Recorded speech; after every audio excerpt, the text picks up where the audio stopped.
What did you see in someone's home that told you, yep, they're rich? Not even in their house. Was driving to their home and was looking for which side street off the main road they were on when GPS said you've arrived. But I saw no house. Made a U-turn and realized the side street was actually their 0.4-mile driveway. Edit. To clarify, this was in a wealthy suburb where dollar-mile plus homes are a dime a dozen, but none of those houses have driveways longer than the street I grew up on. Let me piggyback on this.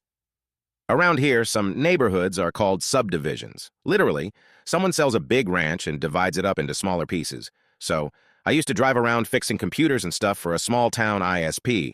Definitely went to a couple nice homes, then I go on this one call. I have to enter a gated subdivision, that's normal. Then I'm driving down this country road and the spacing between the houses starts to grow. Further down the roads, each property is basically a small ranch. Then I cross a cattle guard, and there are no fences, just an unpaved road. I thought I was lost for sure, but I keep on driving, and pass some ranch equipment, and pass a barn. Then eventually, I crest a small hill, and there it is. An amazing home with detached 4-car garage. But here's the kicker. That house sits on the U-bend of a nice river. From the main dining room or whatever, you are surrounded by river view on 3 sides.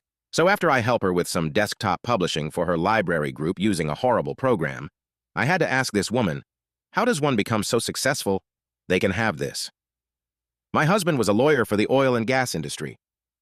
A Monet in their office. The penthouse apartment with direct view of the Empire State Building was also a pretty big giveaway. One of my classmates had, what I thought, was a Degas in their den. And I thought that right up until their 5-year-old little brother used it for target practice when I was over one day. It was only then I learned it was a $15,000 copy and that the real one was at her father's office in Houston. Or was it at the lake house? She actually had to ask her mother where the real one was. Turned out both guesses were wrong. It had been loaned to a gallery and the painting at the lake house was a manette.